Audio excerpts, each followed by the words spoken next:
This is Algebra 2, Lesson 6-7, Inverse Relations and Functions. An inverse function. If a function f pairs a value b with a, then its inverse, denoted f of -1, which is the inverse of f, pairs the value a with b.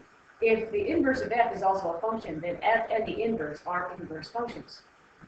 A one-to-one function is a function for which each y value in the range corresponds to exactly one x value in the domain.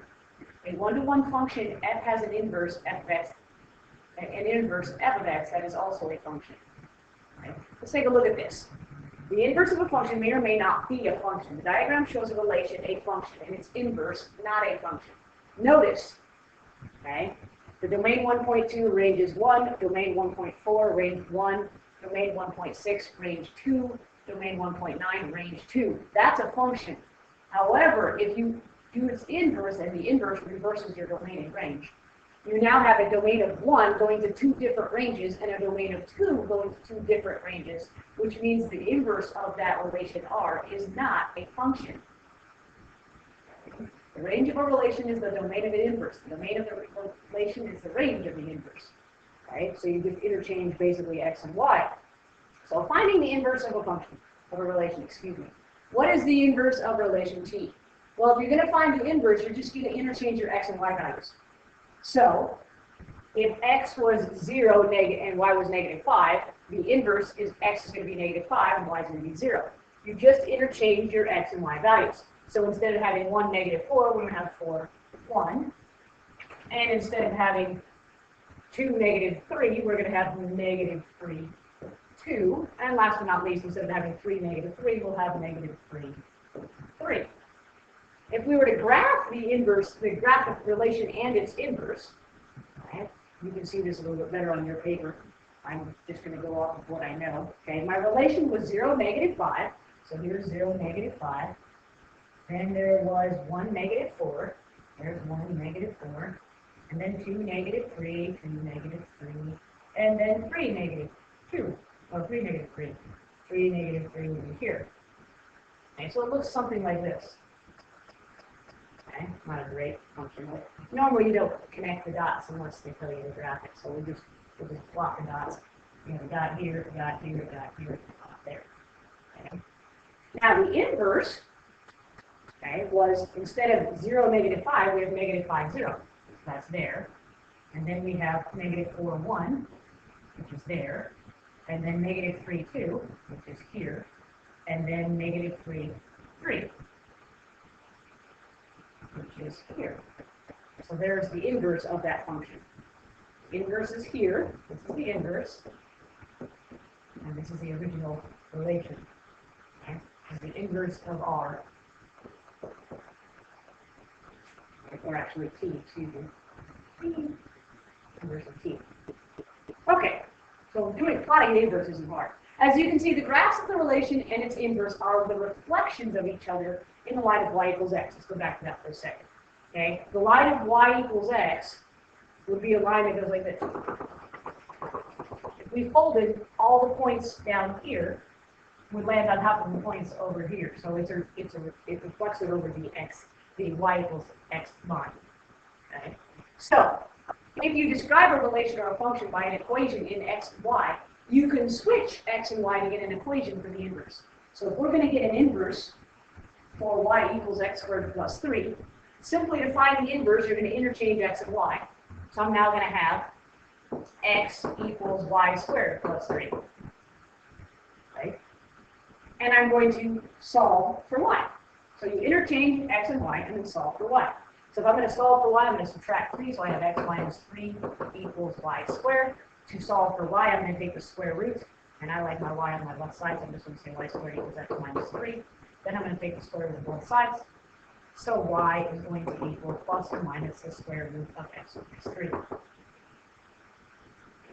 Number 2 here, if we interchange x and y, we're going to have x equals 2y plus 8.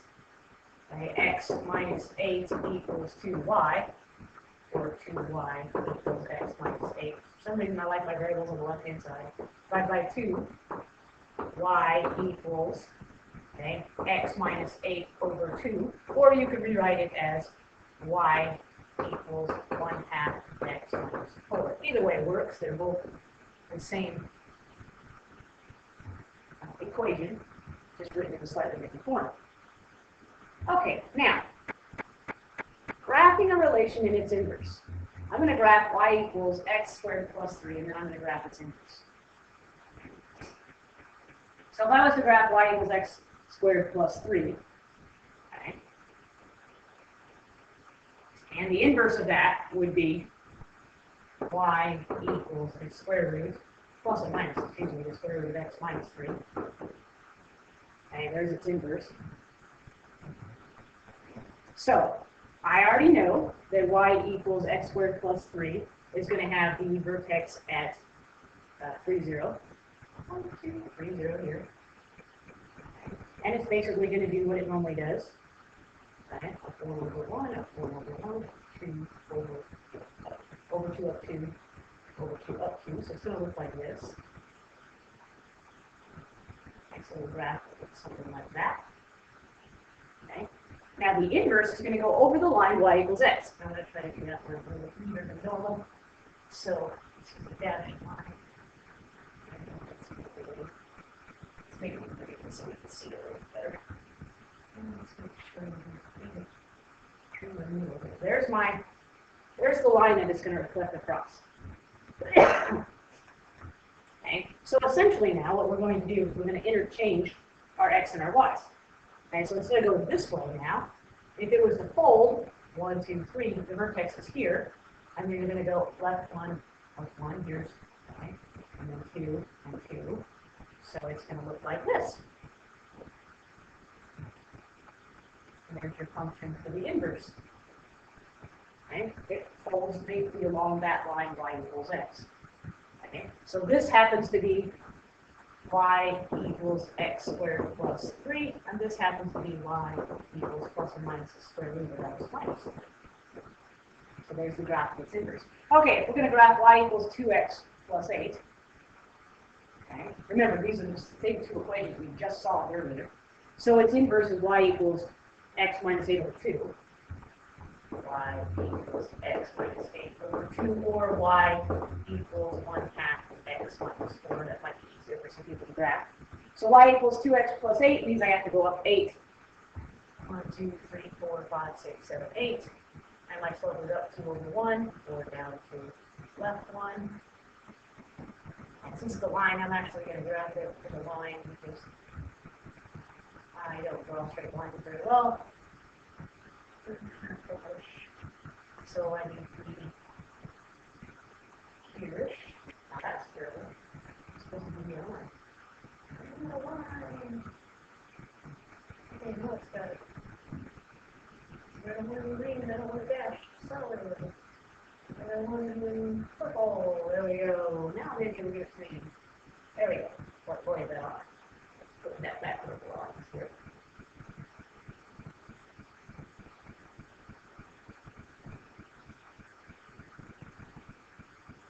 Alright, there we go. So there's the graph of y equals 2x plus 8. Now the graph of y equals 1/2 x minus 4. So I'll go down 4, 1, 2, 3, 4. Up 1 over 2. Up 1 over 2. Alright, so I'm going to have that one as well. So this should be right there.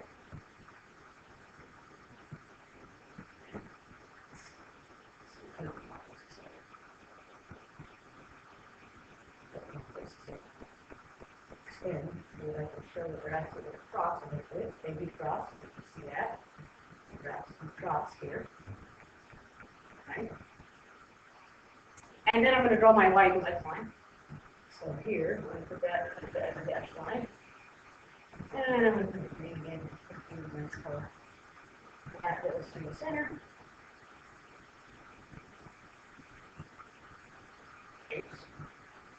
Nice. Oops. Oh my God, there we go. So after this, and then want it go to the center, and there it goes to the center. There's my y equals x line.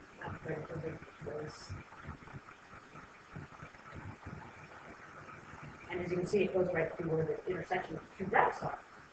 So we have y equals x minus 2. So there's the graph of each function and its inverse. Okay. All right. So consider the function f of x equals the square root of x plus 1. We need to find the domain and range of f. Okay. Since the radicand cannot be negative, because you can't have a negative square root because it'll be a non-real number. So to find the domain of f, we just need to look and see what can we replace with x with and still have a real number solution. Okay? X can't be negative 1, because x is actually x can't be smaller than negative 1, because if it's smaller than negative 1, we'll end up with a negative underneath our radical sign, which we cannot have. Okay, so since the radicand cannot be negative, the domain is instead of all numbers greater than or equal to negative 1. Okay, so the domain is, okay, so the domain is, and I like to write it this, all numbers x such that x is greater than or equal to negative 1, because the square root of 0 is still 0, so that's fine. Okay, and that's how I write it. I write it as a set notation. Okay, this first x means all values of x. Okay, this little looks like half of an absolute value sign, means such that. Okay, so we have all values of x such that x is greater than or equal to negative. Okay, and the range will be the set of all non-negative numbers. Okay, set of all non-negative. And you have to say non-negative rather than positive, because 0 is neither negative nor positive, and you can take the square root of 0. Okay? So now I'm going to find the inverse of f. Okay?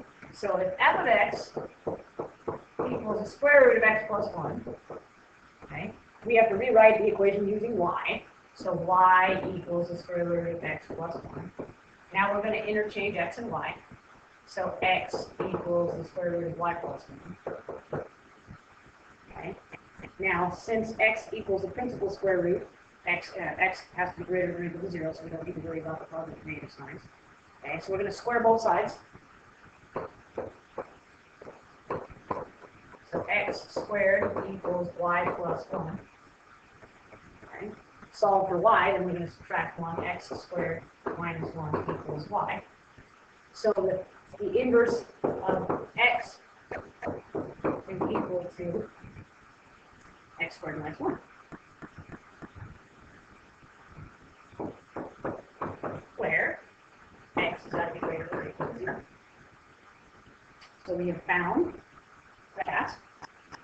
We found the inverse. Okay. Is it a function? Okay.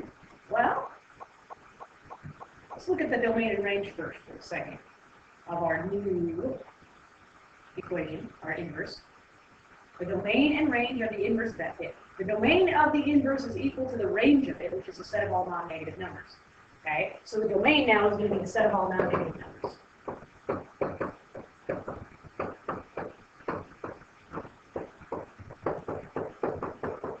Okay? Remember, you just interchange these. Okay?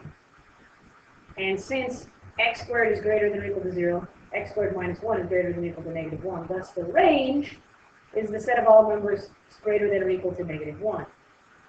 Okay, so the range right then is x such that x is greater than or equal to negative 1. If you'll notice, the domain of the inverse is the same as the range of the original, and the range of the inverse is the same as the domain of the original. That's what it means when you find an inverse. Okay, now is it a function? For each x in the domain of the inverse, there is only one and only one inverse value, so yes, it's a function. Okay? It has one-to-one correspondence. Okay? For each x in the domain,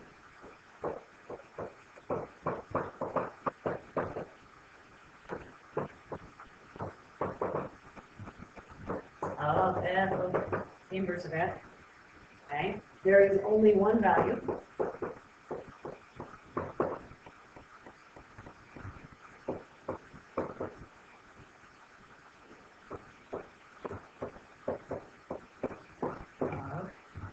inverse of x. So it is a function.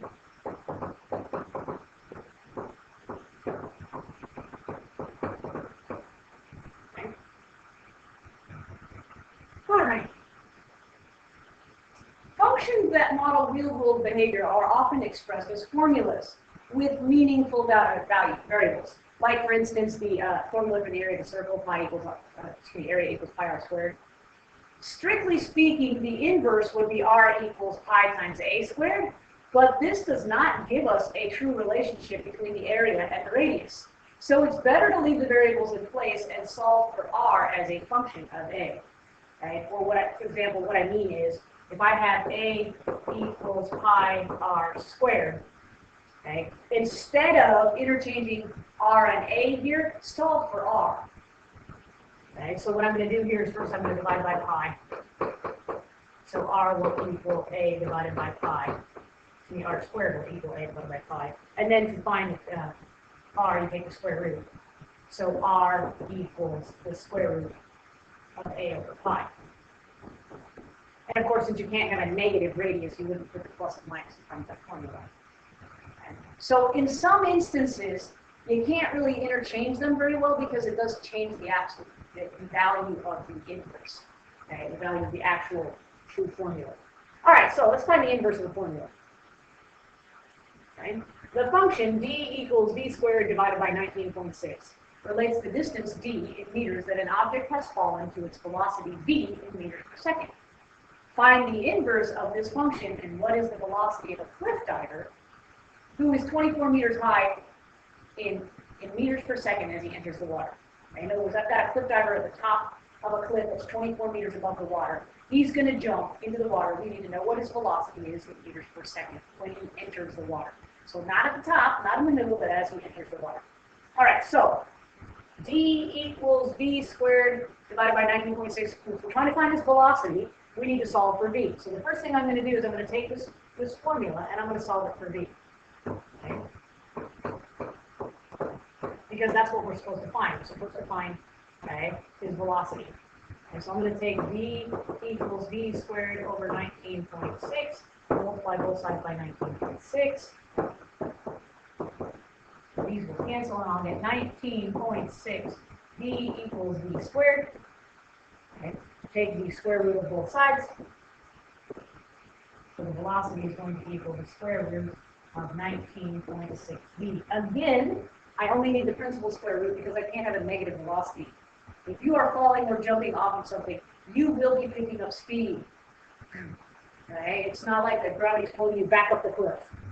And so we just need to plug this in now. So v is going to equal the square root of 19.6 times 24. Okay? Which is approximately equal to, if I put in my calculator, 21.7 meters per second. So the cliff diver is traveling approximately 21.7 meters per second, which is why cliff divers have to go in very carefully. If they don't, they break bones. Okay. All right. Now you know that for any function f, each x value in the domain corresponds to exactly one y value in the range. For a one-to-one function, it's also true that each y value in the range corresponds to exactly one x value in the domain. A one-to-one function f has an inverse f of x, or excuse me, inverse of f, that is also a function. So if f maps to a and b, then the inverse must also map b to a. Okay, and then I give you the composition of an inverse function. If f and the inverse of f are inverse functions, then the inverse of f times f of x and f times the inverse of x equals x. That might have just confused daylights out of you. Basically what it means is if you multiply the inverse times the original function, you'll get x, and if you multiply the original function times the inverse, you'll get x. If they are inverse functions. If they're not inverse functions, it won't work. Remember, we kind of did this with matrices, the inverse of the matrix. Okay? All right, so let's compose some inverse functions. Let g of x equal 4 divided by x plus 2. What is the inverse of g of x? Okay, so g of x equals 4 over divided by x plus 2. First thing we have to do is replace the g of x with y. So we have y equals 4 divided by x plus 2. Then we need to interchange x and y. So now I have x equals 4 divided by y plus 2. Now I just need to solve for y. Okay? So I like to cross multiply. This is a portion. So I have x parentheses y plus 2 equals 4. So I'm going to divide by x. Y plus 2 equals 4 divided by x. And I'm going to subtract 2. So y equals 4 divided by x minus. Which, and I can replace the y with now the inverse. So I can say the inverse of x equals 4 over x minus 2. Which, if you wanted to, you could you could make that all over the same denominator. Okay? Because if I had 4 over x minus 2 over 1, if I wanted to have the same denominator, I have to multiply it by x, right? So I'd have 4 minus 2x all over x. You might see it written that way, so make sure you're familiar with that. The inverse of x could also be written as 4 minus 2x all over x. And either one of those works. And we have the inverse of the composition of functions. All right, let's go over here. Now we're going to do a couple of things. We have h of x equaling 3 divided by 2 minus x. We're going to find the inverse of x, or excuse me, inverse of h. Then we're going to multiply. Okay, and see what we come up with. So, letter A here, the inverse of h of x. H of x equals 3 over 2 minus x. So y equals 3 divided by 2 minus x. So x equals 3 divided by 2 minus y. Okay. So x parentheses 2 minus y equals 3. I set it up in proportion. Okay. So divide by x. 2 minus y equals 3 divided by x. So now I'm going to subtract 2.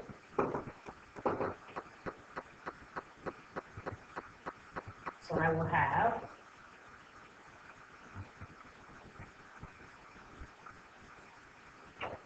now have negative y is equal to 3 divided by x minus 2. Run a negative through everything because I can't have a negative y. So positive y equals negative 3 divided by x plus 2. So there's part A. Okay. The inverse of h x equals negative 3 divided by x plus 2. That was part A. Part B asked us to find, I'm just going to keep extending the page here, asked us to find the composition of h of the inverse of h of 2. Okay. So remember, the inverse of h of 2 will equal negative 3 over x plus 2. We're going to take our inverse that we just found. So now we're going to replace x with 2. So we're going to have negative 3 over 2 plus 2. So negative 3 halves plus 2 halves, or 2 over 1, which is 4 halves. Okay. So that's going to end up to be 1 half. Okay. So inverse is 1 half. And last but not least, part C asked us to find the inverse of h times h over 2. Okay. So here, we're going to take, you got to find, oops, I hadn't finished that, sorry. Bad. I forgot the rest of my functions here. So we had, here, we had that the inverse of h is 1 half. This is the inverse of h. So now I need to find h of 1 half. I forgot to finish my function here. Okay, that's going to be, okay, 3 over what x is now, which is 1 half, Okay, let's see, 2 minus 1 half, sorry. And the original function, if you remember, was 3 divided by 2 minus x. Okay, so now we have half. We have 3 divided by 2 minus 1 half. Okay, 2 minus 1 half is 1.5, or 3 halves. So I have 3 divided by 3 halves, if you remember the basic math. 3 over 1 times 2 over 3 multiplied by the reciprocal in order to get the division. So there we go. There's finding part B here is 2. Okay. Part C. Now I can go to part C.